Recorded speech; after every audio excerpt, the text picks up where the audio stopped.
then there came a breath so prolonged that it seemed as though it would tear open his chest. Suddenly, his eyes opened and became fixed in a wild, helpless stare. This was continued for a few moments, then it softened into a glad surprise. And from the lips came a sigh of relief. He moved convulsively, and as he did so, said, "I'll be quiet, Doctor.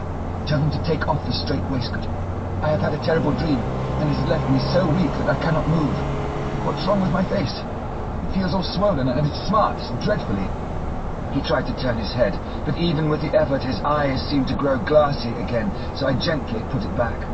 Then Van Helsing said in a quiet, grave tone, "Tell us your dream, Mr. Renfield."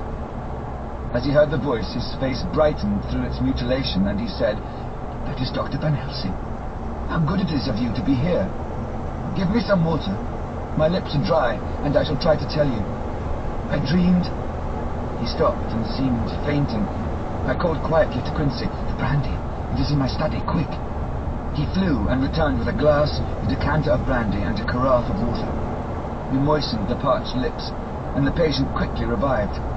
It seemed, however, that his poor injured brain had been working in the interval, for when he was quite conscious, he looked at me piercingly with an agonized confusion which I shall never forget, and said, "I must not deceive myself. It was no dream, but all a grim reality."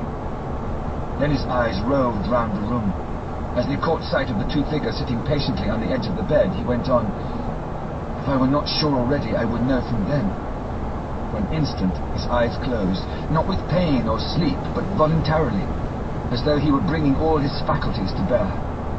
When he opened them, he said, hurriedly, and with more energy than he had yet displayed, "Quick, Doctor, quick, I am dying. I feel that I have but a few minutes, and then I must go back to death. Or worse, wet my lips with brandy again. I have something that I must say before I die, or before my poor crushed brain dies anyhow. Thank you. It was that night after you left me, when I implored you to let me go away. I couldn't speak then, for I felt my tongue was tied, but I was as sane then, except in that way, as I am now. I was in an agony of despair for a long time after you left me. It seemed hours. Then there came a sudden peace to me.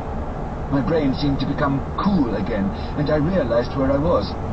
I heard the dogs bark behind our house, but not where he was." As he spoke, Van Helsing's eyes never blinked, but his hand came out and met mine and gripped it hard. He did not, however, betray himself. He nodded slightly and said, "Go on," in a low voice. Renfield proceeded. He came up to the window in the mist, as I had seen him often before.